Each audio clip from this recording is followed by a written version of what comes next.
And welcome back to another Wrestle Purist live stream hosted by myself, Joe Hulbert, Charlie, and of course Manny the Hooper, live, fresh there, live from Dynamite, there in the weeds. He's out there I, as you can see, I'm looking real for some of the professional shade. setup. Bro, it's hot outside, man. I'm looking for some shade, man. I didn't realize it was gonna be this hot. That's what he's doing, bro. He's outside the arena looking for some shade. Apparently, it's looking busy. That is the latest report from Good. AEW Dynamite. Manny spent some time looking for parking, and That is a noise in the background. he's out there. So yeah, we've got Manny. He's kind of like he's out there. He's in the jungle. He's doing his thing. So try not to get too distracted by the scenery whilst trying to do this podcast. But yeah, man. Obviously, we've got a lot to talk about. It's been a very, very, very eventful day for the AEW fans and the people that follow AEW. There's been announcements. There's been drama. There's been gossip. There's been all kinds of things. All the things that AEW kind of make headlines with. So yeah, we're going to get into all of that, of course. And we've got a Dynamite starting kind of soon, just under 90 minutes. Like I said, Manny is there. A lot of background noise. I'm gonna mute him. Sorry, Manny, I've muted you. I'm gonna throw it round now. Of course, first things first, please like, subscribe, super chat. It's always appreciated. Charlie, how are you doing today? I'm good. I've had a really good day. Like, if you ignore social great. media, everything today went really well for me. I did an exam that went really well, finished up a feature I've been working on, and my sister had her baby, so I couldn't be happier today, honestly. That is a beautiful day. It is. Just, Good it's productive, there's, a new life in the family. It's just an all-rounder when it comes to good days there for Charlie. We're all happy for you. Joe, how are you doing on this fine Wednesday evening with all this drama, Hmm.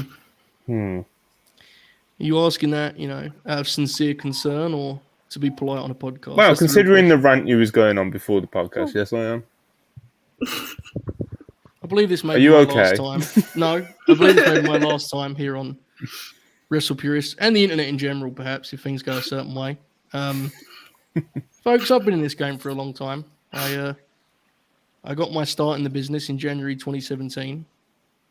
I built my way up. I worked away. I haven't made it far, but I've done okay for myself, And I've seen some shit in my time. Let me tell you, I've seen it. I've lived it, You have. Today is a new one on me.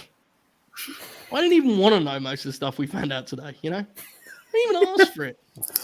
He just constantly was being given to me, left, right, and center. Everything is just unbearable. So here I am to discuss it all for Wrestle Purist on a Wednesday night. But there is a light at the end of the tunnel because Roderick Strong is wrestling tonight. And that's what I'm going to focus on this evening. We'll discuss that, I'm sure, at some point. And Big Bill. But nonetheless, I hope everyone is well. It has been quite the day here in Gotham City. Quite the day. We've really been up and down this evening. But Monty, how are you? You know me, bro. I'm not too bad. It's always the same with me, Just keep on moving. Manny, it looks like you found some shade. Yeah, I did. Good for you, man. How are you doing today? It was hot, bro. I mean, it's hot, bro. The weather was kind of shitty the last couple of days here in Texas. And the day I go outside all day, it's hot outside. It is. I told Monty before how much fucking spider. It was called there was a lot of, I had to pay for a lot of parking today. A lot. Mm-hmm. But that's not even the crazy story. I saved this one for when I got on here. I don't know how fast Monty's gonna mute me when I'm about to say. So I was eating barbecue earlier. And the first area I was at, I was getting barbecue. And I decided to leave after I finished. I was gonna go walk around the area. This is why I don't interact with people. So I asked somebody while I was walking, do you know somewhere cool around here I can walk around and look at? And the guy said, there is a golf vampire sex store if you're interested down the street. And I said, you know what? I'm just gonna go back to my car and just go on 6th Street. I didn't know what kind of area I was in. I felt alarmed. I didn't know what was gonna happen, so I just went back to my car as fast as I can and just looked for parking on 6th Street. You didn't feel safe anymore. Oh, Manny. The travels of Manny the Hooper, you know. Mhm. Manny, why are you not getting mixed in with the fans, you know? We've got I think it was Mar. Where is it? Manny, go up and interview a college student. Go do it, man, you know. When he looked over his shoulder. Go ask him about Roddy Strong, you know. Yeah. Go do the brand proud. Well, I don't know where I'm supposed to walk. You know, I turn off my GPS so I can be on here. I guess I can just follow the crowd of people, but Well, Yeah, you know, I'd I assume just- that like the wrestling fans are wearing wrestling merch and all that. Yeah. Oh, he's on the move. Oh my god! Look at Tom Cruise down there. Look at him. bro, All right, this is the podcast we're doing tonight, people. I got here and people were playing the wrong fucking company music, bro. Like playing Shawn Michaels and shit like that. I'm like, bro, come on, they're at the AEW show. You're playing Heartbreak Kid. But not acceptable around here, man. I know, and I gotta walk this big ass campus. You're This is something else, great. man. I'm gonna fly through some super chats while Manny Okay. is making his pursuit, and before we go dive into some some CM Punk and some Collision stuff, you know. The custodian BPJ 199, appreciate it very much. If you're comparing Phil to my father is a crime, SMH. Listen, bro, I don't read those tweets anymore, you know.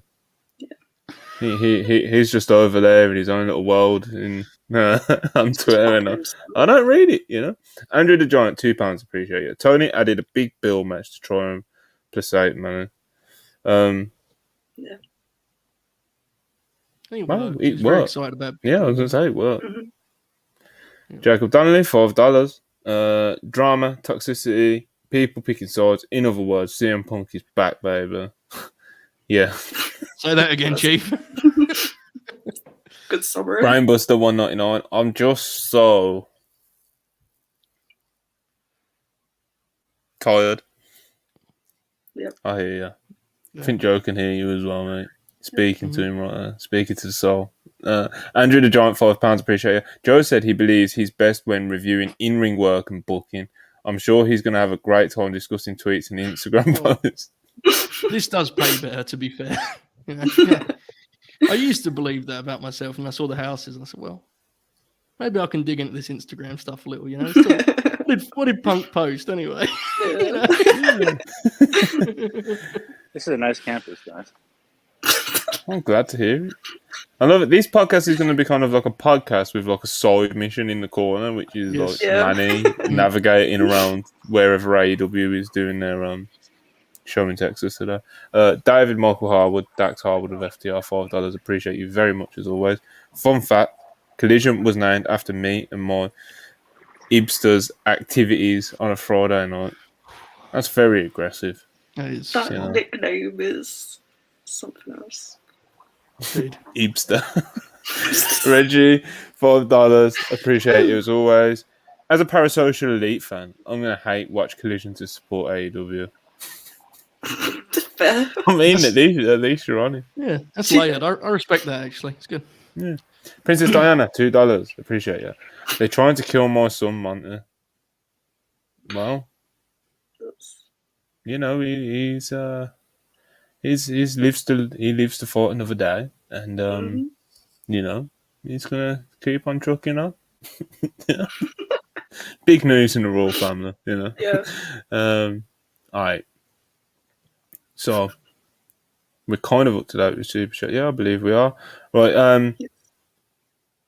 Let's start with the drama, because I'm sure that's why people are here. Let's be honest. You know, sometimes we've got to be real with ourselves. That, you know, Okay, like we'd I'm like gonna to show talk you- about.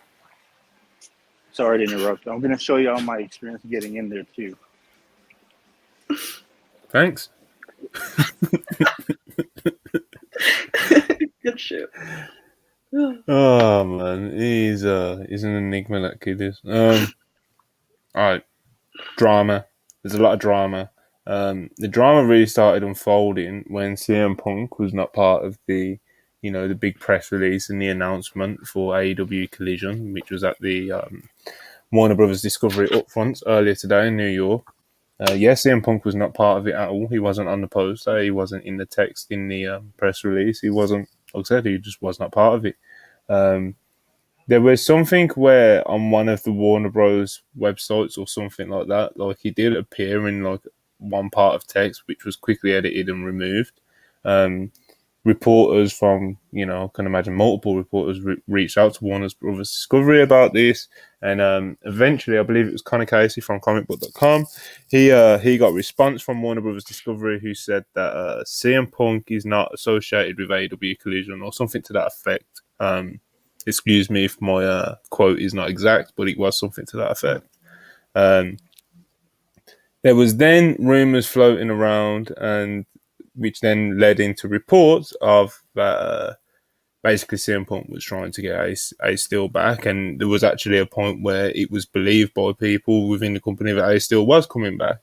However, he was coming back, but not in a physical capacity. He was in a remote role, and that apparently led to disagreements between Punk and AEW. This is according to PW Insider. I think Fightful Select mentioned something about Punk wanting to bring pitching Ace Steel to come back as well. And there's been a bunch of discourse about whether CM Punk is going to actually be coming back at all, because of course he was removed from the press release, and apparently there's been arguments or discussions or heated discussions, however you want to describe them, regarding this Ace Steel situation. Some of it has been blown out of proportion, some of it has been reckless speculation, but that's just how wrestling goes sometimes, But there is, there's been comments about what this may mean. But I think Brian Alvarez said something like there's definitely something to this CM Punk story, like when it was all bubbling and stuff. And then, we don't know what CM Punk's seen, what Brian Alvarez has said. At this point, it could be multiple things, to be honest. Yeah. We don't know what he's seen. We don't know what he's read regarding Brian Alvarez, but something today has set CM Punk off on a rant, on a tirade, on an attack of Brian Alvarez on Instagram.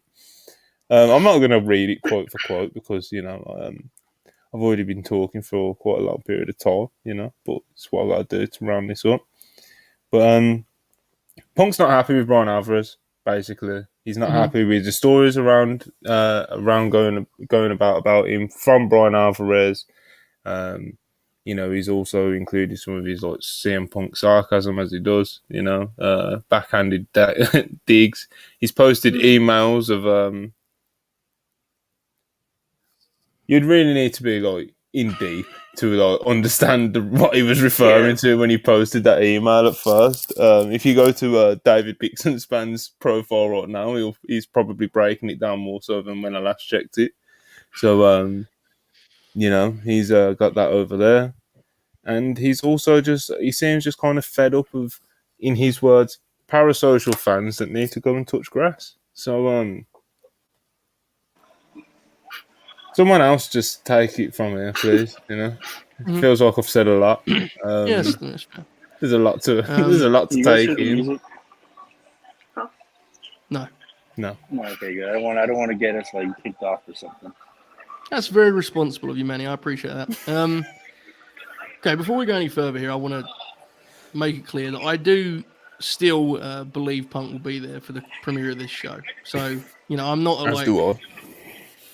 However, I'm not deluded enough to think this was going to be like this perfect solution. I think both Charlie and Monty, who spoke about this enough, both on and off air, like we were all this felt like a bandage over a gunshot wound in a lot of ways. I was pretty confident that on the day of Collision being announced, this would probably be pretty smooth sailing. If you were to predict that Ace Steel would be the center of the controversy today as a brand new 2-hour program was announced for AEW, it would have sounded very funny, but I'm not sure I'd have bought it. I'm a fool for that because clearly that's where we're at now. So it's quite the deal. I assume that we are currently living in a middle ground between, work, shoot business and real controversy. I do think Punk enjoys this kind of, whatever you describe this as, drama, I guess would be the word. Yeah. And uncertainty as to what he's up to. I think he enjoys that, but I'm not purely putting it to that because clearly there's deeper issues in that play here. It's just like genuinely, I'm not trying to be performative, but this stuff is just exhausting. Like it really is. Like it was announced today, it's insane. But here we are. Charlie, what do you make of all this? It's just the Collision announcement came out and everyone was like doing their thing on the timeline and everyone had something to say. And my general takeaway from that is it's just good that AEW are getting more TV time and Warner Brothers have faith in them. And then all the Punk discourse started and I was like, you know what? I have better things to worry about than someone else's career at this point. Mm-hmm. But it is just exhausting. It's so tiring that every day it's just more drama around this situation that we should have never have known this much about to begin with. And I'm just sick of hearing about it. Unless it's a cut and dry, he's coming back, or a cut and dry, no, he's not coming back. I just don't care anymore. And I think that's why today is frustrating as a fan of the industry, frankly. Yeah. Is today was supposed to be our answer, right? We've waited this whole time for this idea of will he, won't he? Today was supposed to be the answer in that regard. And I think we're on our way to that answer. And it may even be announced tonight for that matter. I don't know. But this all being relitigated on the day of the show's actual announcement, Yeah. It's insane. I don't know. Yeah, what's going on, man? It's just crazy. What are you doing down there, man? No, there's some guy in a lucha mask. Look. On-site reported at its finest. That's some good shit, Shout out the Lucha fans. Yeah. There is something so funny about I'm really just desperate. I'm so down and in the bottom corner of the screen, Manny's grinning wide, walking along. There's music playing, It's an amazing image there. It's just there's a lot, there's a new. Someone says in the live chat there's been a new Fightful Select report on the CM Punk A Steel situation. So it's this is definitely one of those things that isn't just going to settle down straight away. But I'm definitely with Joe in the sense that I do believe that Punk will be there on June 17th. I don't think it's one of those things where it's it's over and this is the final straw. But it's been a weird relationship between CM Punk and AEW / Tony Khan. I'm sure it's been a very bumpy road in trying to go through the process of bringing him back and getting him happy to come back, and having Tony be happy with the way he's coming back and it not fucking everything else up, blah blah blah blah blah. And I'm sure there's a lot of things that they've had to tackle with it, which I'm sure has led to a lot of arguments. So this could just potentially be the latest in a string of arguments, and this one just happened to get out there and might be a little bit worse than the other one, and it's very ill-timed because of it being so close to these announcements that happened today. And then like I mentioned earlier, there was quite a lot of crazy speculation and stuff earlier, and you see your name getting brought up and people are sending you clips and screenshots about stuff, and you kind of, you fucking go on a mad one on Instagram, and that's not to justify it, it's just what fucking people do sometimes, we're so deep into this story now that there's it's a mess at this point that can't be cleaned up, and every comment on it or every report on it is built on from the last, and there's each person involved in it feels a certain way about the folks covering the story and so on and so forth. And I don't even know enough about that part of it to get into it in too much detail. Look, the most important thing is the show is happening. Yes. We are of the belief Punk is going to be on this show. But even beyond that, I think the more interesting conversation I'll say anyway, to me anyway, is, this show is going to be, it's going to be huge in terms of how they manage this whole deal. I mean, clearly not the best of starts from a perception point of view. We've talked a lot about whether it's going to be a soft brand split or something more legitimate. And Today there was talk of it being the latter, right? And it being like a firm thing. You're on Saturday, you're on Wednesday. Yeah, we'll get to it. Yeah, we were. And I apologize, Monty, but I'm just. No, I guess I to just me, mean it's as in like just to put a pin in it, yeah, no, just of so we course, don't yeah. forget. It's like that's the conversation to me, because frankly, at this point, I don't know where Punk messing around stops and where the truth ends. It's just an absolute mess. So we'll see. Yeah.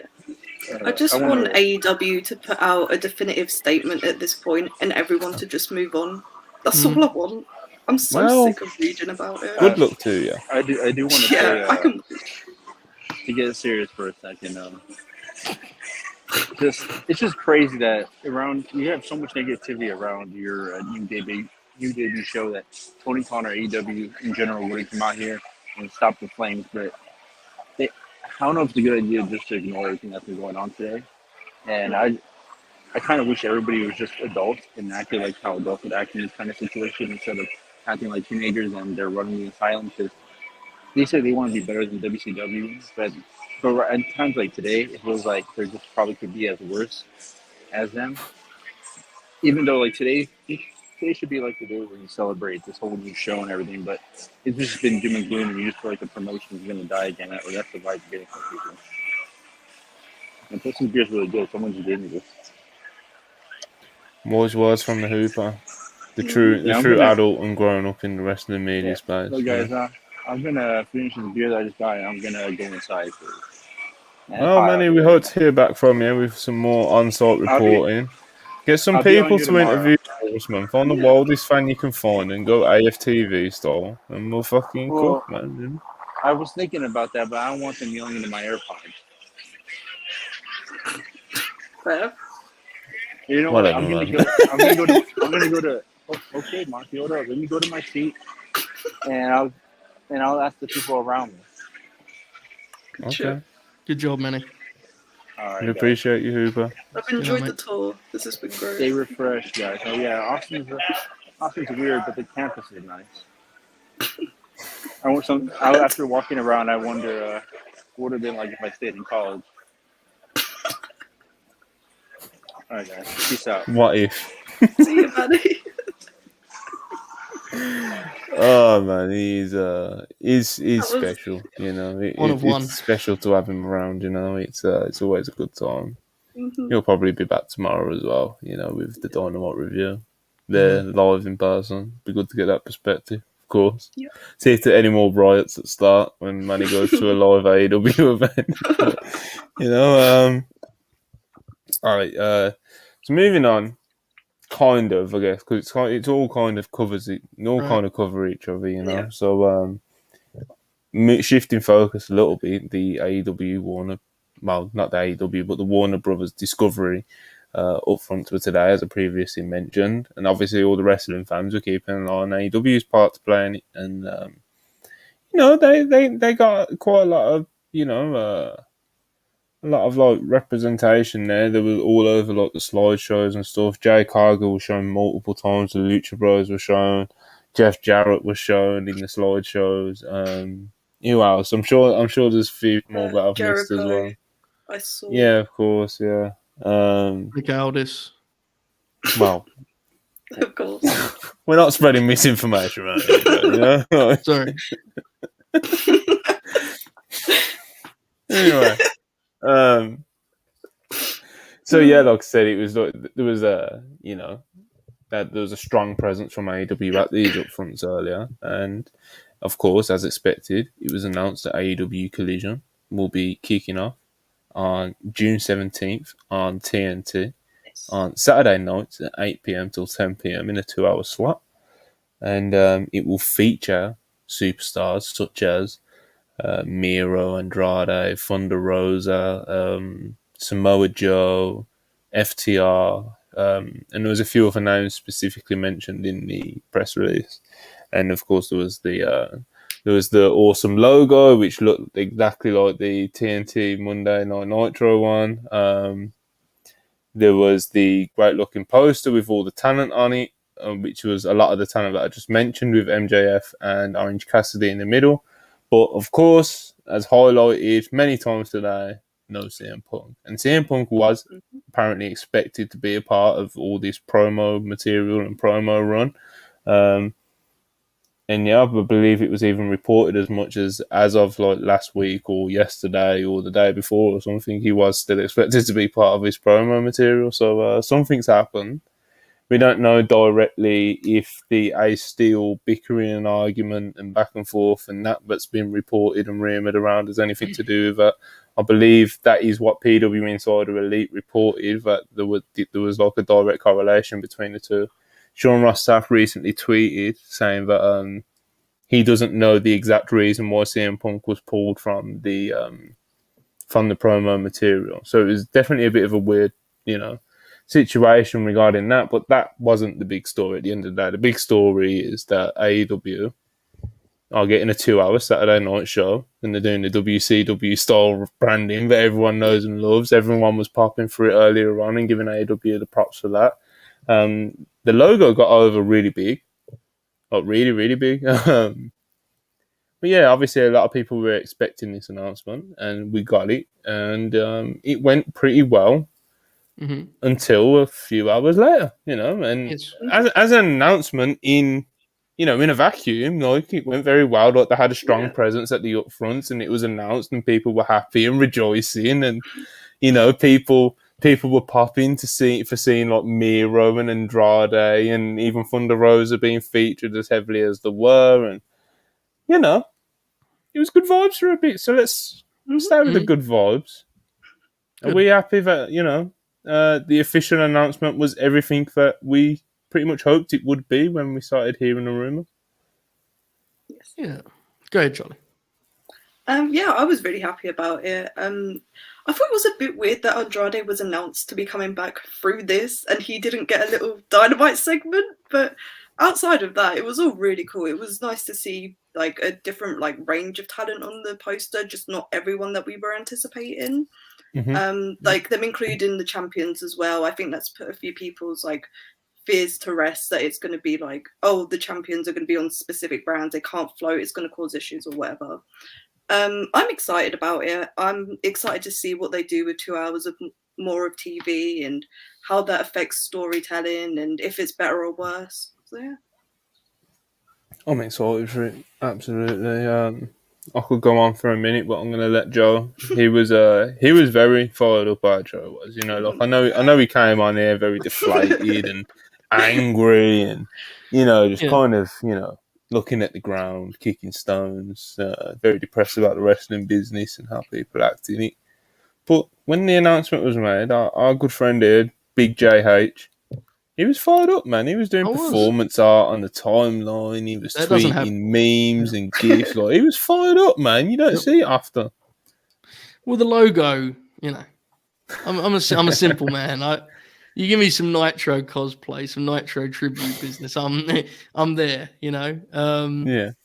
This look, even with all the drama that's followed since, this is still the story today, right? Like in actual fact, this is still the story. Because it's a big deal. They have another show and it's a 2-hour show. And more importantly, or more specifically, should I say, the talent what was on this press release on that poster was like, that was the real story to me, because we'd heard so much about this name and that name and who would be on this Collision show and how they'd approach it. And as soon as the press release dropped, that was the first thing that stood out to me, as Charlie brought up, was Andrade just being listed in there. That stood out immediately. And it kind of, validated to me anyway what was reported earlier this morning, I think by Sean, in regards to this kind of more serious brand split, whether it will be announced or not, the idea that it will be firm. I think the poster at least somewhat spoke to that, and the press release did, which is really interesting. I think firstly, on an objective level, everyone can agree that this is obviously like a huge positive in terms of AEW's relationship with the network, right? Like it shows their confidence in them and so on and so forth. I do think there is an interesting conversation to be had about a brand split and what that means. I'm kind of torn on this. I do think there are genuine positives to a brand split. A brand split allows you to, obviously, it goes without saying, focus on more talent. It's very much a case of, necessity is the mother of invention in regards to you need main events for your weekly TV show and you've got half the pool you used to have.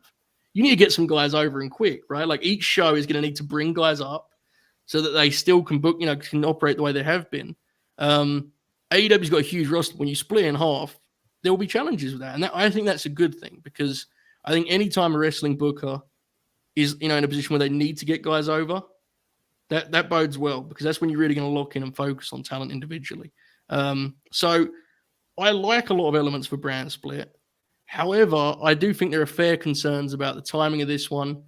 Is Dynamite currently in the place where you want to be telling your audience some of the guys you like are not even going to be on this show anymore? Mhm. And I genuinely don't know the answer to that. I don't want to get into the discourse, but there is a conversation in regards to kind of letting your audience pick their preference. While it's fun for those of us that are merely fans, it's like there's you're kind of dividing your audience there, right? In some ways, like there are people that are going to watch one or the other, and that's fine. But I'm intrigued how that is represented by the numbers, if at all. It may not even show in the numbers. We'll see. But those are the things that came to mind for me anyway.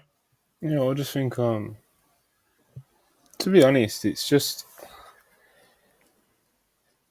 it's a funny one with the brand split, because I've been quite for it, the idea of it, and kind of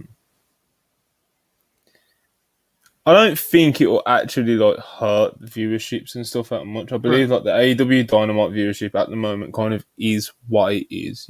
Certain things will draw, such as a fucking cage match between two of your top stars that they've done last week, or a kind of a legitimate quote unquote dream match, spectacle match, like again Kenny Omega versus Vikingo. Stuff like that will always draw. The people that watch Dynamite, I think, judging from the highest rated Dynamites by their own fans and stuff, which is a very unknown fan base. So,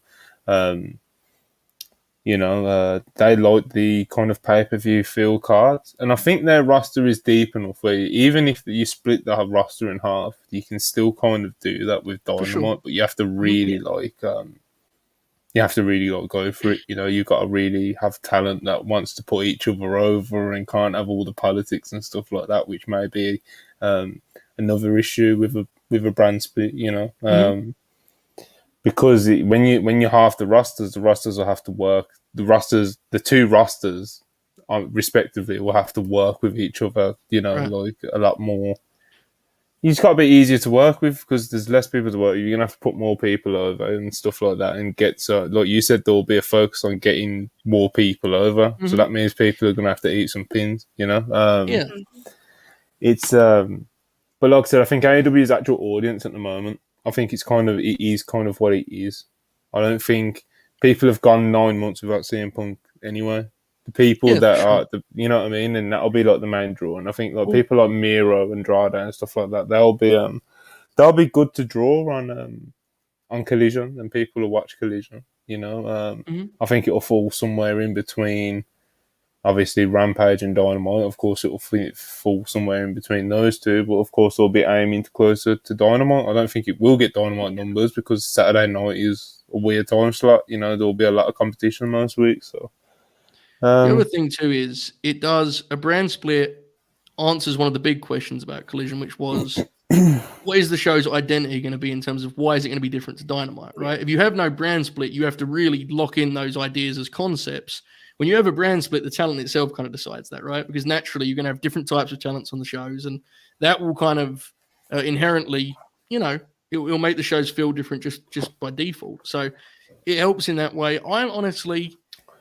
I personally think a brand split is one of those things that is like actually a pretty fun concept that has been executed in a fashion that is like everyone has decided, no way, I'm not going to brand split. Yeah. And it's like I'm not against the brand split at all. I do think, however, this is a particularly unique circumstance, and it may not be the best reason to do a brand split. Would probably be the absolutely. Yeah, it's absolutely not the best. It's probably one of the worst reasons to do a brand split, But it's like you said, the thing you mentioned about timing is absolutely valid as well, because it's not like AEW is soaring and flying like they were in 2021, drawing 0.4s here and there and stuff like that. They're definitely they're nowhere near that, if we're being really honest, as much as I love AEW.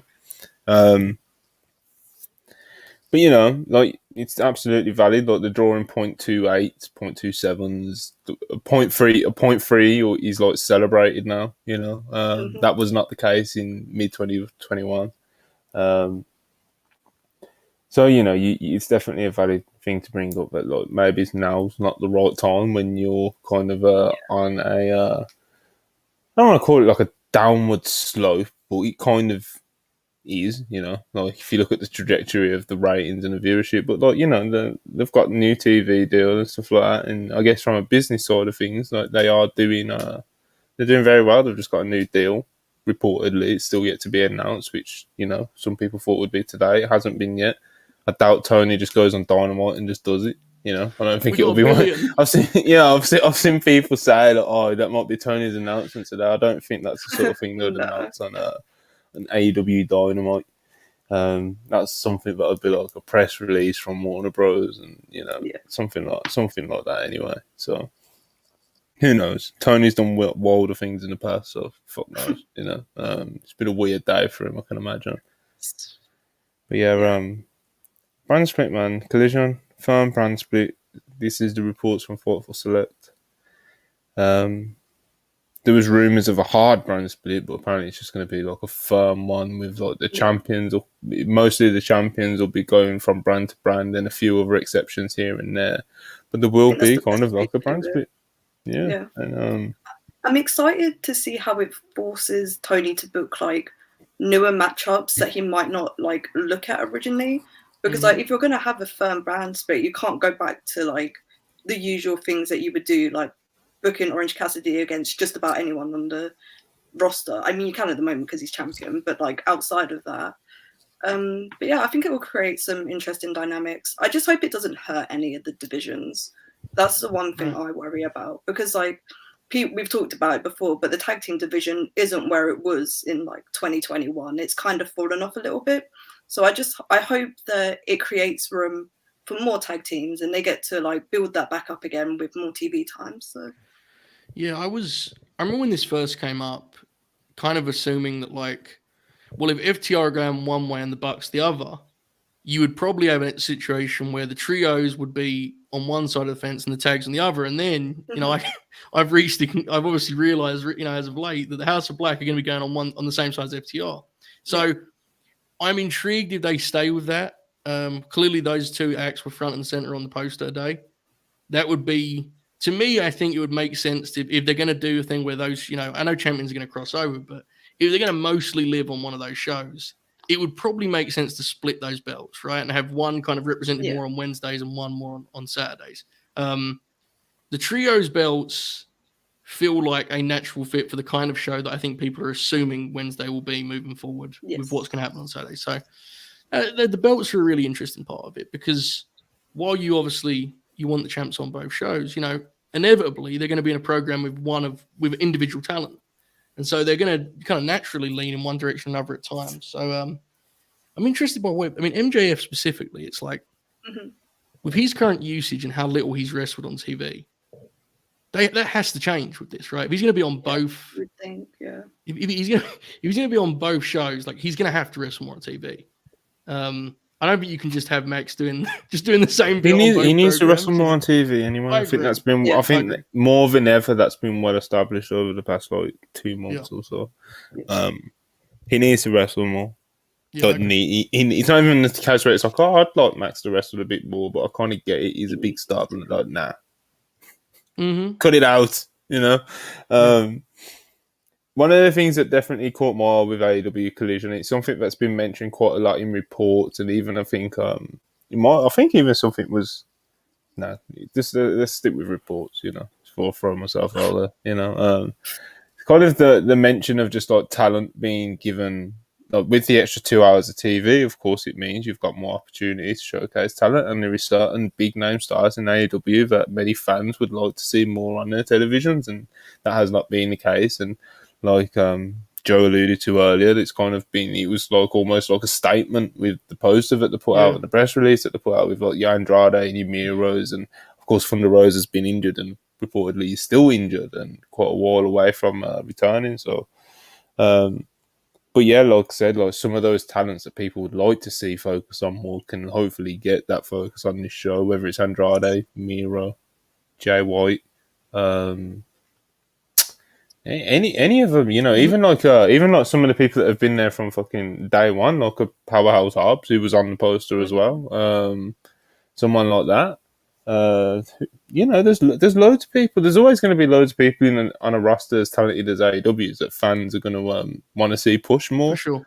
The thing is with AEW, it's starting to get to the point where they had some like quite a decent sized list of fucking heavy hitters, just like doing fuck all. Some of the ones I just mentioned, and that's why I think you can only be positive on it because of that. Like Andrade coming back to Dynamite the way it had previously been with no collision would be cool, but you kind of get the sense that with everything that just happened, he would be slotted at a certain level, and he still may be. Yeah. But with this, you have a situation where it's like it feels like he's going to be a focal point of the show, and that's intriguing to me. That's compelling to me. A Powerhouse Hobbs is the perfect example. Absolutely. We've seen now, it's been a couple years of kind of waiting with Hobbs, right? He wrestled Punk at After Ash in 2021.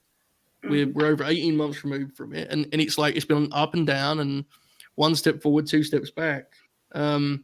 This feels like it should be a chance to give him something more consistent, and that's a good thing. Again, I think there are reasons to be concerned, but I think when you look at the whole thing, like the whole picture of where we're coming out here, I think a lot of guys should benefit from this. A lot of talent should benefit from this. So absolutely, 100%. I think it opens up more opportunity for people to be like consistently fighting for the top spot rather than it, because at the moment it kind of just feels like a wait your turn sort of thing. But it's going to be a lot more competitive and more people like aiming to get up the ladder for it. I agree. I also think it should, to me anyway, it should help them in terms of their like hierarchy. One of the things that I think AEW struggles with at times is because of their kind of rotation system, which has its strengths, no doubt. You see a lot of their talent. What I think comes with that at times is it feels like there's like a handful of the real top guys, and then there's like a glut of guys who are just waiting to make that next step to be in the main, the main scene. This brand split, so to speak, should help with that because guys should have a chance to really separate themselves from the pack and, make a statement in terms of I'm ready to be a true top guy, which I think would be best for everyone where we're at right now. So that's a good thing also. I think it would be nice, cool. Yes. Fun, any of the things you want to call it, because people are doing it in live chat anyway. Who are the sort of people that you'd like this is a question for the chat, of course. Who are the people that you'd like to see get focus, time, bit of a push on AEW Collision in a place where you'd expect that to be happening, where some talents that aren't like all over Dynamite have got a little bit of space to kind of breathe, get over if they need to, get better if they need to, get over fucking different, characters or whatever they want to do, whether it's a push or whatever. Jay White, Lee Moriarty, Swerve. I mean, Swerve's quite featured on Dynamite, to be honest. Jake Cargill is my big one. Yeah, Cargill's a good one. I'm White's seeing some obvious one. I'm seeing some love for Roosh. I think that act, him and Andrade together, I think is like that's a main event act. I think you've unlocked. Yeah, it is 100%. Easy money. Keith Lee's an interesting one because Keith has struggled, right? Like it's been a roller coaster. Keith he's not found his footing after the tag team came to an end. Yeah. Lots of people are laughing right now. I do not know why. I sincerely do not know why. I want to make it clear. But Keith Lee's an interesting one. I would like to see if maybe he could kind of, get back on track. That's one polite way of putting it. Well, you just laughed as soon as I said his name. You threw me off a bit. I love Keith Lee, man. I'm rooting for him always. He seems like a lovely person and all that. But someone in chat just said Pac. That's a really good shout. Pac's a good one. Someone just said Bree Woo. He's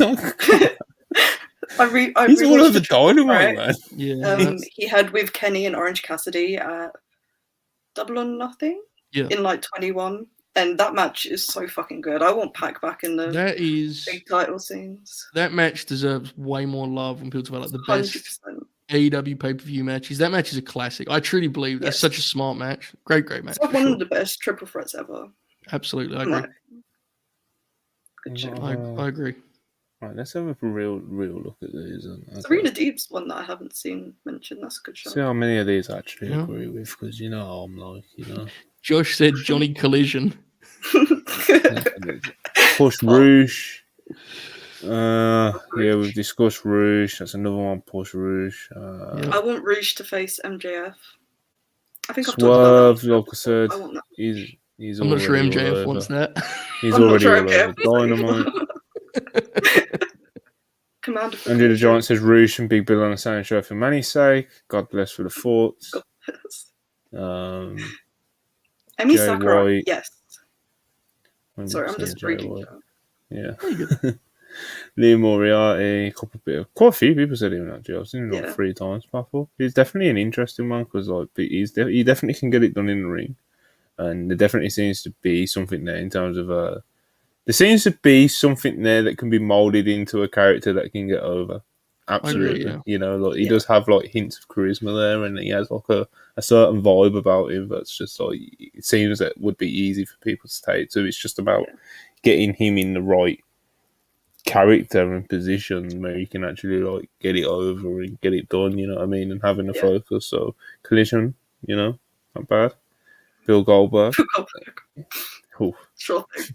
He's one of the talents that needs to get over, you know what I mean? Like he's a little name. Not many people know him. Dan, Sky the Blue. Acclaimed. Tony loves the Acclaimed, man. They're on Dynamite quite a lot. Sky Blue, I think she gets quite a decent few matches on TV as is, considering where she's at in her career anyway, you know. She's coming along pretty quickly though, I will say. Yeah. That match with Athena was something else. Yeah, that was something. Agree. I thought that match would be good. It actually, I thought, exceeded like even the wildest expectations. Yeah. And a lot of that is Athena, but Sky Blue is getting there, like genuinely. It's impressive. He also says PMP if they ever reunite. Yeah. Don't know about that one, mate. I would love that. I miss them. Give me Joshi's on Dynamite. Maybe this could free up space for a bit of that. That was always cool when I'll never forget the Joshi tournament that they did. That was like that's like one of the best things I've ever done in that division, you know. And that was early on, man. You know, Jeff Jarrett, like I said, already all over TV all the time. Jade is a good one, as Charlie said. Nyla Rose is a good one. I think she's good for TV. Yeah. Nyla Rose makes me laugh every time she's on TV. She's such a character. I want her to be a player. This seems spiteful, you know. Hopefully Jericho, he never gets enough TV time in my opinion. Sheeda, that's a very good one. Yes. Keith Lee, love him, but I think his best years are behind him, but we'll see. Tay Conti, Tay Mello. Come on. You know, I'd like her to do more again. She was at a place where she was like almost becoming something on that roster, and then For sure. it slipped away, but hopefully she can get back to that. I know it sounds ridiculous, but I genuinely do think it is like all because of the Sammy thing.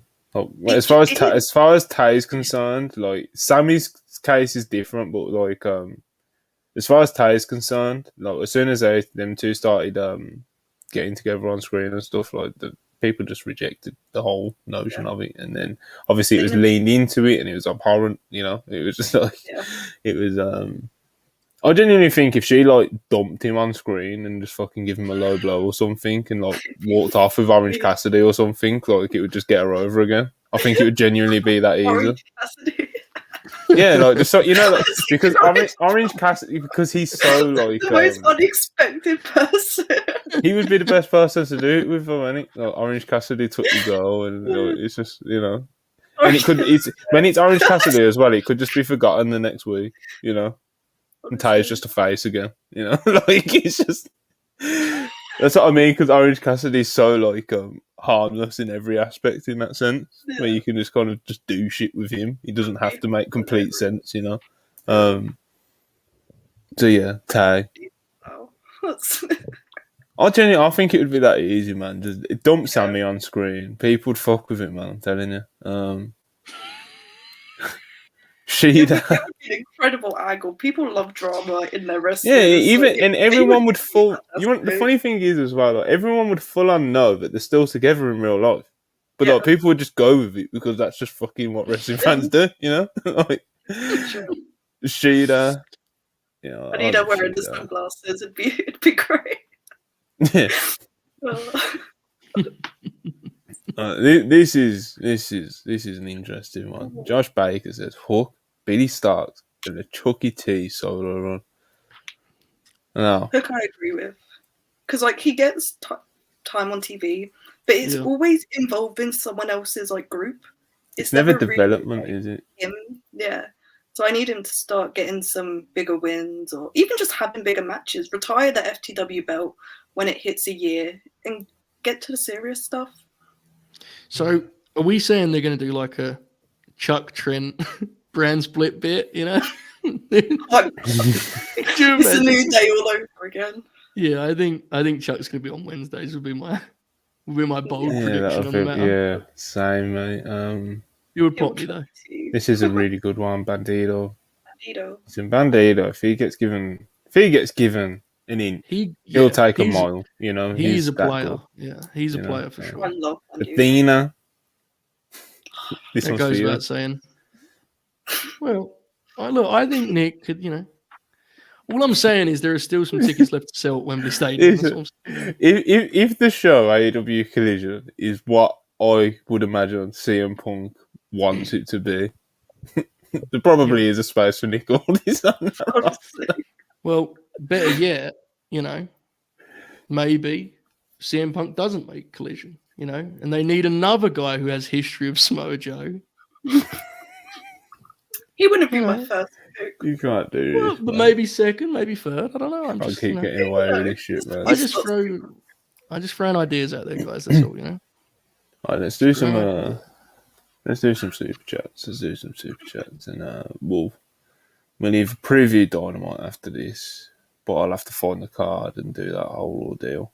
We'll talk about something else. Anyway, Josh Baker, $4.99. Appreciate you very much. Somehow, the most real Graps thing to happen today is Cena saying the 5-5 Funhouse match was his brainchild and creation. Wow, I did see that, actually. Yeah, he did. That feels like a direct shot, man. That's kind of disrespectful. Bray shouldn't take that. He should fight back. Bray, do an Instagram story. Don't have to touch grass. Cena, when he Cena really fucking he does pop, man. You know, when he sits down and talks graps once or twice a year when he gets a chance. Like, there is just something fucking incredible about it. You know, he talks like a living, breathing embodiment of like WWE documentary speech. Yeah, like he was talking. I was watching Zayn. He was talking about Sami Zayn, and he was talking like, you need the character to click, to truly connect. And he's doing all the to connect with the audience. Like, bro, it says Sami Zayn, man. Like, I mean, he's not wrong, but do we have to do this on a podcast, you know? What a character. Yeah. I have nothing to say about Cena, so. Respect. We're in the same boat on the Cena thing, actually, Charlie, so it's good. Darren KG, $5. I've been off Twitter since the Collision announcement, and like my man Joe, I don't want to know whatever's going on. You don't. Well, I'm sorry if you have been listening to this down. podcast, you know. The J Caleb Show, $10. Appreciate you very much. Watched Alvarez today, and dude was just dart throwing all over the place. He had a might, maybe, impossible, possible for everything he said. This is that's the thing with some of this wrestling media game. You know, you gotta fill up hours with content like we're doing here right now, and you know, people say things to fucking say things. I don't know, man. I'm not in the mind of Brian Alvarez, mate, but he's fucking. Him and Dave have been quite a focus of this fucking whole ordeal, which is make of that what you will, for better or for worse, you know. But you know, their names get brought up a lot, considering. Shoretown Spurs, $5. He says, it's wild to me that Punk stuff gets covered more than Vince McMahon coming back after him being known as a sex offender. I mean, it all gets covered. It's just like, I guess in our circles of Twitter, people are like more vocal about like the Punk stuff because of like such of the tribalism that comes with it.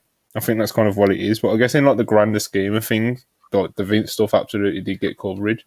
Maybe not as much as like maybe not as much as what it should have. You know, like it's not like it got the same coverage as like Harvey Weinstein. Granted, like, you know, I guess wrong is wrong at the end of the day, you know, and I'm not here to be like the moral compass for people and what they should watch and what they should cover and what they should be outraged about, or more so. But, you know, like people in positions of power, these billionaires, like who have been quote unquote cancelled, you know, Vince somehow seemed to, you know, seemed to kind of like slip through the cracks, even though he's still kind of behind the scenes. It's not like he's out there on TV, but Lord knows he probably wants to be. Look, I mean, it's definitely interesting to bring up. But I think in regards to the Super Chat, the Punk stuff is, I wouldn't say it's covered more. I think it's just people are louder about it within our circle, you know, within our bubble of Twitter. It's an immense disservice to the industry. And it says a lot about wrestling and how grimy it is, how quickly everyone was willing to adjust to him just being back. Like, seriously, it says a lot about wrestling, and that's what wrestling is like. And unfortunately, everyone who covers it, is part of it, is a part of that, unfortunately, and that's kind of where it's at. But I think a lot of it is because there's a debate element to the Punk story, right? I think it's probably a lot of it too. 100%. Like, there's split sides. Anything I think you can make jokes about is going to be the louder topic. Exactly. Yeah, and I think, you know, with the Punk deal, there's like an ongoing debate, whereas I think anyone who's worth any kind of credibility is agreed on the Vince matter. So I'd imagine that's part of it, but you're not wrong at all. I agree with you, actually. Yeah.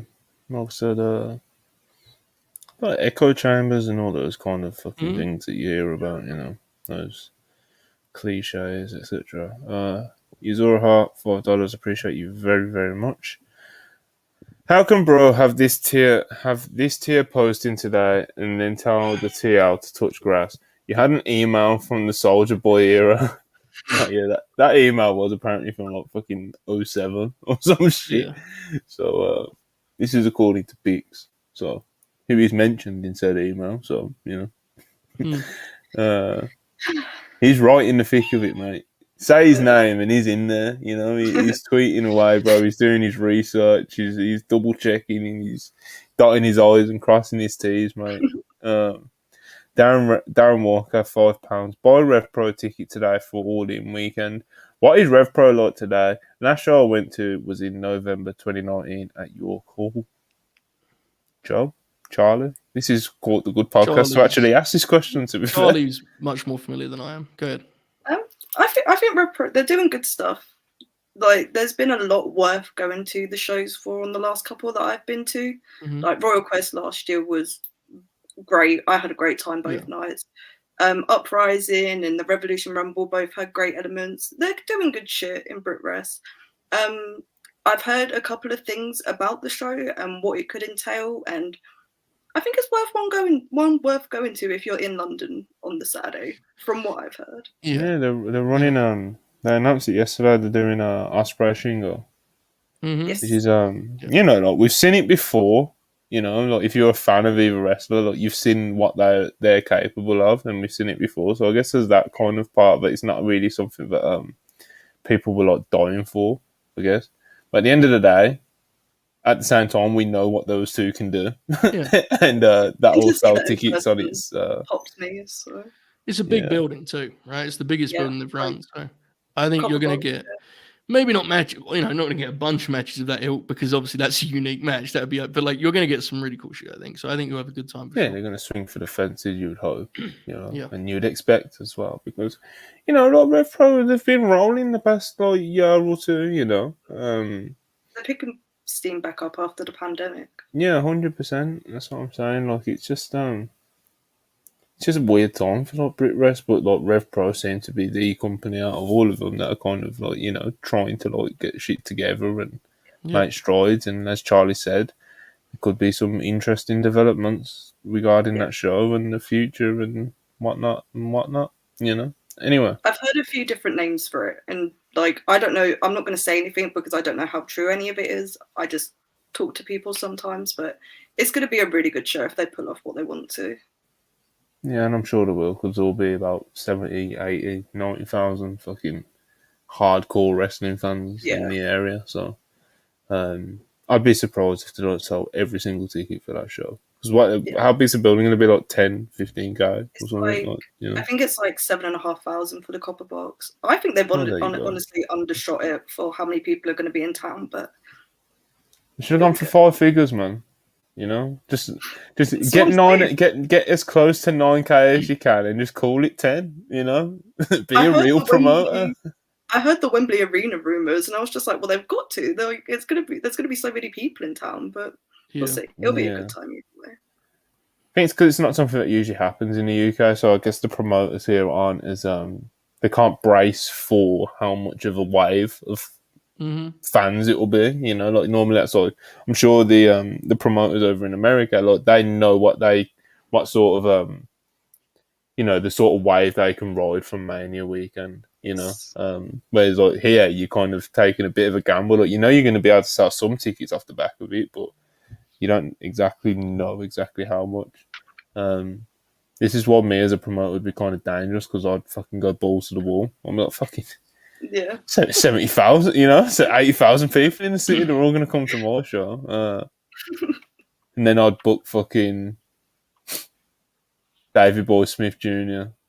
and fucking, you know, fucking Leon Slater in an Iron Man match, and then you know.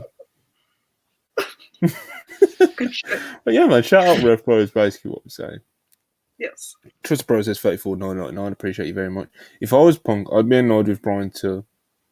Dude is constantly pushing TMZ-esque gossip about Punk every time he's in the news, saying always speculated Punk was trying to go back to WWE when he visited. I mean, drama gets clicks. Yeah, man. Like I said, bro. Like I'm not exactly against anything you've mentioned there. Oreo, the whale, pop of all times, 199. CM Punk is a fine gentleman. We love Punk. I don't know about that Oreo. Don't know if you're telling the truth, mate. Mass Fan 84, 199. Appreciate you. Need too healthy. Need it. Me too, bro. Me too. Need a healthy Omega Idolo going full tilt, man. I mean, I'll get what you're trying to say. You know, for it. Kenny Omega versus Andrade. We did get the singles match in AAA, but as you mentioned, you know, Omega wasn't quite fucking at 100%. So Andrade was super. He was like rusty at that time too. Remember that was when it was one of his first matches outside the I really enjoyed it though. It was good, yeah. I really enjoyed it. When you had Ric Flair and Conan in there, you know, chopping each other and shit. That was beast. I enjoyed that match a lot. But yeah, I'm absolutely with you. I'd like to see him do the more like, you know, like the work rate fucking star rating match because the AAA match wasn't that. It was more of a like entertainment, you know. Andrew the Giant, £2. Do you think there will be a firm Rampage roster? No. I hope not. No. You wouldn't want to see that the roster you don't want to be on. Trustbusters. Shout out to them. Wingmen. Are you ready for them, man? Yeah. Fucking Trustbusters. That's cooked now, ain't it? That's been finished a minute now. Is it? It's on. It lives on Ring of Honor, I think, right? Because good shit. Slim J's still on Ring of Honor, right? Yeah. I like Slim J. He's good. Good fundamentals. Experienced pro. You know, knows what he's doing in there. I like Slim J. He's good, man. Cody Willis. ROH being on Saturdays will damage the US indie scene, to be honest. They don't tape frequently enough, Cody, I think, for it to like really fucking hurt anyone, you know? If they're running every weekend and travelling all over the place. No, but that's the thing. It's going to be with Collision, it looks like. I think that's what Cody means. Yeah. I could be wrong, right, Charlie? That's the report, isn't it? It's going to be with Collision. They're taping Ring of Honor on Saturday. It'll basically be a weekly. It will be a weekly deal. So I think I actually Ring of Honor. not Ring of Honor. The US indie scene is also deeper than people realize. It's just because we always see the same 10 guys. Right. So I don't think that will necessarily be an issue.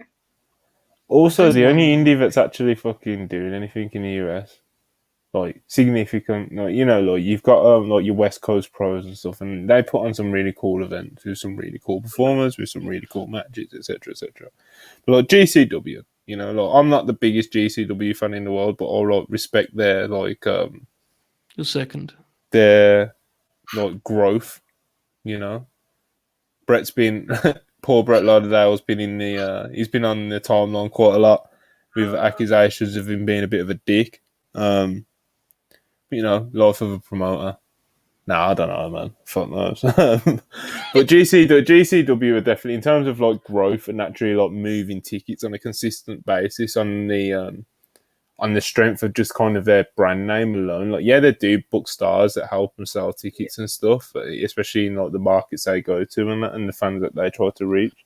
But GCW will book just kind of like an all right indie card, and it will sell like fucking 3, 4, 5, 600 tickets, and you're looking at it and you're like, well, they're actually like selling tickets as like come to a GCW show, Mm-hmm. Whereas and I think that'll be fine because of that. Like, they have very like a hardcore following and a cult like fan base for a big section of it, and that'll be fine. The other indies as well, like Charlie said, like the US indie scene runs deep, man. They'll probably be fine. They survived the pandemic, so if they can survive that, Yeah. I think they can survive Collision think- and Ring of Honor on Saturdays. I do wonder what Ring of Honor looks like once we get into this new system, because like I don't know where you guys are on it, but I'm much higher on the show when it's in the studio. Like much, Yeah. I enjoy it way more. It's not even that the format isn't necessarily spiced up; it just has its own feel and vibe. But in that place to me, like it feels like its own thing. I would be slightly concerned about how it looks as just like a kind of opening and closing act for Collision. I don't know how that. And then you get into the kind of the biggest issue has always been like what talent can you reasonably say is a Ring of Honor talent when you have 2 TV shows to get rosters for, right? Like, can you look at Eddie Kingston and say you're a Ring of Honor guy when he would be very useful to a Collision or whatever it may be, and that's going to be the issue. I mean, I love Ring of Honor, but I do think it's going to be challenging to really make that thing matter as we get moving with Collision. Unfortunately, we'll see. Hopefully, they do it. I think we could see more people from the indies getting tiered deals from AEW for Ring of Honor, like in particular. And they'll start to build a roster that feels more like a Ring of Honor roster rather than this is Ring of Honor with AEW guys. So, which I think could be a good thing. Mm-hmm. Yeah, I agree. Yeah, we're going to have to let it play out, AEW Collision and Ring of Honor sounds like more kind of typing, For sure. Does sound like more kind of typing. Darren Walker, £5, says, Monty, you can't do that to Tay Conti, putting her with this OC. Bro, this OC. This OC. Yeah, you're not even respecting her new marital name, brother, Talk about the disrespect, Darren Walker, I almost envy the level of hater you are towards Orange Cassidy, yeah, man. Nothing, never change. I respect it. Maths fan 84199 would go out on my way to watch Shingo versus Ospreay. It's good shit. I don't know about that, mate. Fucking, have you ever tried parking in London? Bro, these are the games we play, like. Yeah, you'll be all right. You just move your hotel a night forward, right? You'll be fine, mate. Don't worry about it. You'll be there. You got to go. This is just your match. You love that match. Bill Ospreay and Shingo. That's some Montgomery Pro Wrestling right there, bro. That's some. Josh Baker 199. Chances Goldberg is on Collision in 2023. I'd say pretty low. I think if we see him, it'll be on a pay-per-view. I hope we don't see him. I think you're going to see Bill. I think he's talking about doing a world tour and going fucking wrestling Sting in Jerusalem or whatever it is that you were saying. Yeah, did you see a friend of the program, Eric Bischoff's take on the world tour idea? No. He said, Bill, give me a call I would like to be the person who tells you this is a bad idea. And spent approximately 6 minutes explaining why people don't want to see a Bill Goldberg retirement tour, which may suggest it's a good idea. Frankly, I don't know, but we'll see. Maybe, I mean, yeah. If Eric Bischoff doesn't like it, maybe I can go behind it. There you are. Respect. Easy way to win Charlie over, you know? Yeah. Andrew the Giant, £2. Madcap Moss, this is the fifth hat heel. I popped huge. Yeah, those That list was depth lovely. charts were hilarious to me. They're disgusting. I They don't think listed much weight his gets put right into them after anyway. Gunther, and I was like, Mhm. all right, okay, whatever. It's, Absolutely. like I said, I don't think. I think it's just kind of one of those things that they just have written down out Yeah. backstage, you know, or wherever it is in the creative meetings or whatever. I don't think it's something that like they swear by. I think even just Hope looking not. at, I think even just looking at the list and looking what they do on TV, you can make that out. But Yeah. from the conversations that I've had, like it's kind of just like it's there for their sake, you know. Yeah, man. But it's definitely interesting to see how low some people are. I guess it's like Street Profits were like the fucking third or fourth fucking tag Yeah, that was team, weird. and I was like, bro, they could easily be like number one. Like, and probably should be number one. Like they're like stars, I think. So AEW, WWE. That's wishful thinking because I want them in AEW, but they're stars, man. They could get it done in either company. I genuinely believe that. Yeah. And there's not many wrestlers that I think can do that, to be honest. Wrestlers and acts that I think could genuinely, like, truly, like, become, like, a top act in their division and succeed well in, like, both companies, you know? But, yeah. Another one that people were talking about was, like, LA Knight is, like, quite low. deservedly so. Bro, I'll find his I don't like LA Knight at all. I'll find the situation with LA Knight fucking fascinating because, yeah, I'm not one of these WWE fan accounts that fucking tweets that he should be like winning Money in the Bank and he should be he's in line for a shot at the World Heavyweight title. I'm not one of those people. At the same time, I do think that he has gotten himself over. Huh? No, carry on. He's got himself over organically. Hilariously in a situation which wouldn't be ideal to pretty much anyone else on the roster in the Bray Wyatt feud. He managed to come out of that pretty over. Yep. He stayed, keeping that momentum going. The crowd's into him. They make noise for him. They get into his shtick and go along with his catchphrases and his yeahs and his blah blah blahs. Like this is like if you're sitting backstage, there's clearly like there's something there. So like, do something with it. I'm not saying he has to fucking win the world title or even compete for it. Are you but like, sure? Do something with it. Are you sure? Because I don't know what you heard, Charlie, but I heard I want to be there in the front row at Money in the Bank when LA Knight pulls down the briefcase. Yes. That's what I heard personally. I don't know if you said If something I was different. if I was booking him to actually do the damn thing, you know, he'd win it straight up, you know. Oh yeah. LA Knight don't need no briefcase, brother. You know? He don't need no briefcase. He calls his shot, you know. Be one of the better characters with the briefcase that we'd see. So I don't like him. It's the end game. That's what I think with when I see the Fed account saying like he should win it. 100% agree that he's like run with the actual briefcase would actually be like entertaining and he'd cut cool promos and he'd be a good part of the TV show. But like, what's the end game? Because I'm not trying to see him have a successful cash in. Like, you know, he's one of those guys. I think people like the idea of the chase more than they will the end result. Oh, I'm with you. I don't care either way if he wins it or not. He's not my cup of tea. Talking to someone I want to see the end result with. Yes. Gunther. Good wrestler. I think he's someone that, you know, I'm enjoying him going 400 plus days undefeated since being on the main roster. I'm going to enjoy it when he makes a star, when he puts someone over, when he drops the belt. Yeah. And I'm going to enjoy it when he eventually destroys whoever's holding the World Heavyweight Championship when he competes for it. And I'm going to enjoy that reign as well. And he's just fucking incredible, isn't he? You know? Unbelievable. Yep. Absolutely. I think he's the Oh. best guy on the WWE roster at the moment. Like in ring, Yep. out of ring, presentation wise, there's Gunther is just incredible. I'm very high on his stuff. We've said it on Worldwide before, but like I genuinely think he's one of the best wrestlers I've ever seen. Like legitimately. Mhm. And I don't Absolutely. think people quite realize how deep his catalog is. Like Mhm. even way before WWE, that dude had like a Hall of Fame match catalog. You know, like an insane collection His of classic indie matches. run was legendary. Like, if you All-time haven't great, gone back yeah. and watched matches from it, you absolutely should. Yep. Like, he wrestled in England, he wrestled in Germany, he wrestled in Japan. He's Mhm. wrestled everywhere that Yeah, you can. legitimate all-time indie run. Like And now one that he's you wouldn't having, feel embarrassed to put next to the other people that would be mentioned in an indie, Yeah. like all-time indie run, like your Danielsons and stuff like that. Mhm. Because a lot of the other people, you would, like, a lot of the more like recent guys from like the 2010s onwards in the indies, you would kind of like almost cringe at comparing them to like your Right. Danielsons and your Nigels and people like that. Yeah. But I'm telling you, bro, Volta, that catalog's fucking ridiculous. Yeah, you know.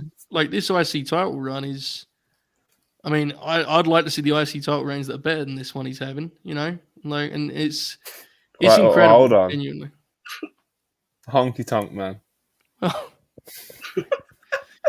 Had some great shoot interviews, but I don't know about the old. He had a great run with those shoot interviews for sure. Yeah, I mean, it's just. I know. Look, I get there's some iconic names that have had that belt, and we think of them a certain way. But I truly think, in terms of Shelton just Benjamin. well, in terms of like complete quality, you know, this Gunther thing has been unbelievable. Like, Absolutely top to unbelievable. bottom of the reign, it's just been incredible. Yeah. Like, the matches he's had with that belt. Bro, He's the really- fucker had a good match with Madcap Moss, you know? Yeah, This well, is what I'm saying. Like, he's the not fifth only- best heel. Not only is he an incredible wrestler, he's like a selfless wrestler as well. He will give in the ring to make the other person look better, and he'll elevate them to his level. Like, not many wrestlers do that these days.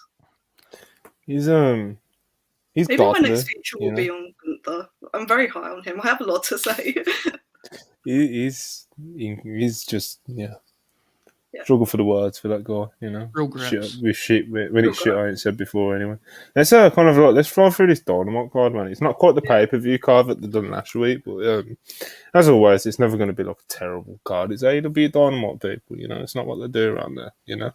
So we've got as Joe and myself and Charlie, in fact, and Manny, who is not here right now. I'm very excited for. Roderick Strong has a singles match. He has a Falls Count Anywhere match with the Ocho, Chris Jericho. I'm fired up for this one, man. Roderick Strong being let loose on fucking TBS. You know, that's what we're getting here. No disqualifications, I believe. And I would have hoped that they flipped these matches or something with Roddy. Like, I would have liked his debut TV match to be like a feature single match like this one is, instead of throwing him into a fucking 8-man tag to start off with. Or wouldn't you do that the other way around? I don't know. But yeah, other than that, and that's not really a problem that I've got right now because the match is happening today, you know. I'm fired up, man. Roddy's going to show people a few things. Jericho's going to flinch his chest a bit, and you know, but he's out there, man. Joe? Yeah, I'm super fired up for it. I mean, Jericho, for how polarizing his TV presence has become, I don't think you can doubt him in a situation such as this, because we've seen this before, right? In the sense that, like, Jericho wrestles a guy who every part of your brain tells you he should not have their type of match. And he does. He's done this before, and I'm sure he'll do it again tonight. The stipulation gives them some kind of some room to play around with and do some creative things with. But I think ultimately, Roddy is going to just kick the shit out of Jericho. He's not going to get his hand raised. But, you know, I did it as a bit last week. But, like, look, we've seen how Jericho operates in these situations. He's going to take the backbreakers. He's going to take the chops. He's going to get in there and, you know, have the Roderick Strong experience because that's who he is. I mean, Yeah. bless the man. He's 100%. nuts. I think he watches a guy like Roddy wrestle and he says, get me in there, which is a credit to him because not many guys of his age or with his career would ever do that. So I'm really excited for it. I think it's going to be a hoot. Very excited. Yeah, I don't Charlie. have much more to add, but it's just gonna be a great match. I think it's gonna be match of the night, honestly. Oh yeah, it wouldn't surprise me at all. We've got Jack Perry versus Rouge. Manny was doing some serious performance art when this match got announced. He was very unhappy about this and the idea of one of his favourites, Rouge, taking the pin to Jungle Boy It's Jack Perry. his fault, Monty. It was Last week, explained to him many times that yes, that Jungle Boy Jack Perry is in fact involved in the world title feud right Yes. now, and Yep. he needs some wins to gather up some steam. But he was not trying to hear any of that. it's worse than that. Monty, it's worse. Last week on Right. Wrestle Purists, Manny told us that Rouge is a star maker who people wrestle before they wrestle for the world's title. The next day, Tony Khan announced this match. I don't know what he wants, but he asked for this. He said this Yep. is the thing to do with Rouge. He spoke Oh, it into existence. He did. We're fired up for this one, though. I mean, Jack It's gonna Perry, be- he's gonna do his thing out there. He's a great worker, you know. His flaws are definitely elsewhere, not in the ring. Rouge is a fucking animal. Yep. I'm sure this will be great. We've got Ricky Starks versus Jay White. A lot of people thought this would be on pay-per-view when they first started feuding. The feud has definitely received some criticism with it not having the focus some people would have thought it would have, with it being Jay White's debut feud since signing for the promotion. A weird feud, but I think the match will be very good.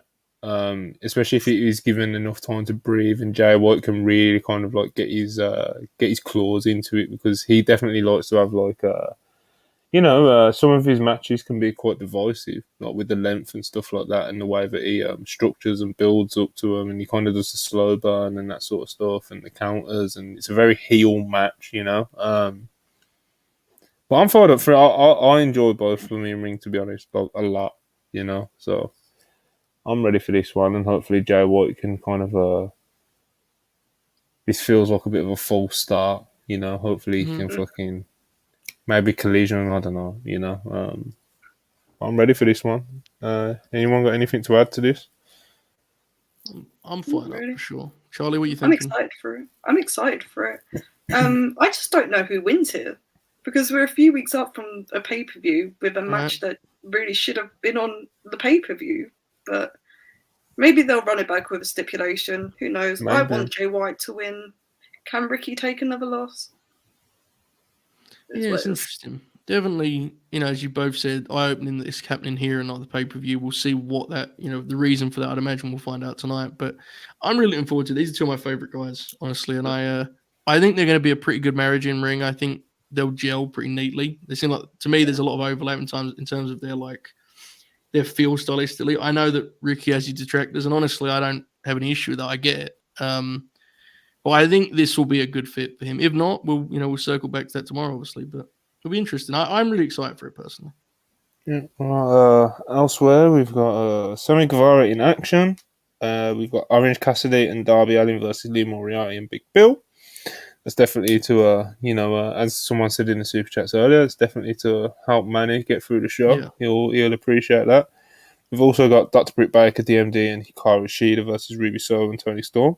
I believe Jamie Hayter was supposed to be in this match, but as previously mentioned in the live chat, and I think we mentioned it earlier on screen as well, Jamie Hayter is injured.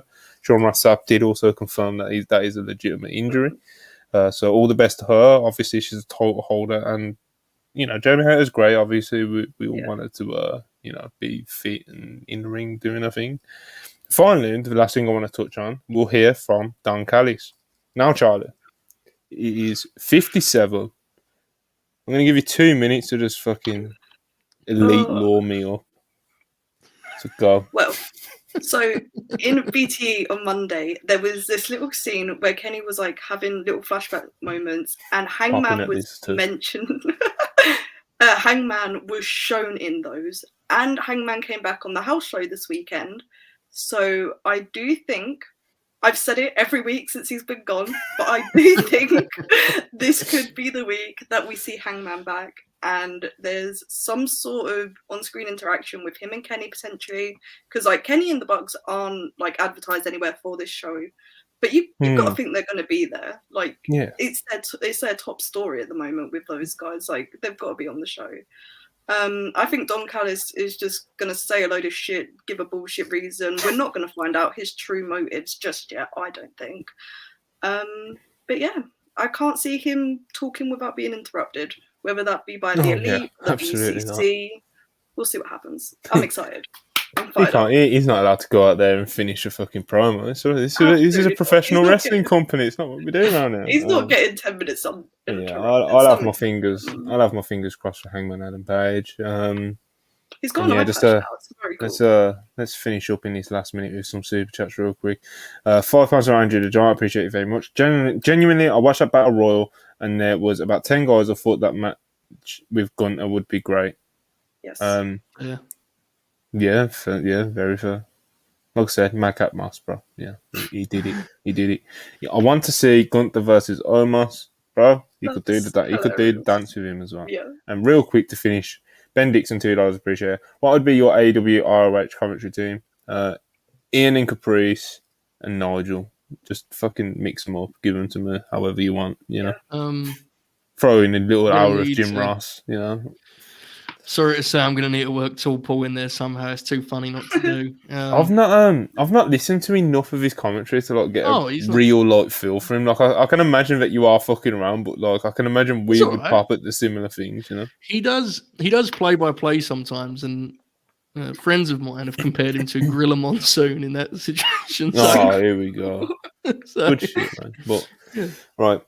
AEW Dynamite literally about to start as I speak, so we're going to let you guys get to it. But on your way out, please like and subscribe. Very much appreciate all the super chats that have been sent. We will be back tomorrow with the AEW Dynamite review with the same people you see right here, plus Manny the Hooper with his fresh review from the live event he's at right now. And yeah, again, we appreciate you all for watching, like and subscribe, and catch you on the other side. Peace. Enjoy Dynamite.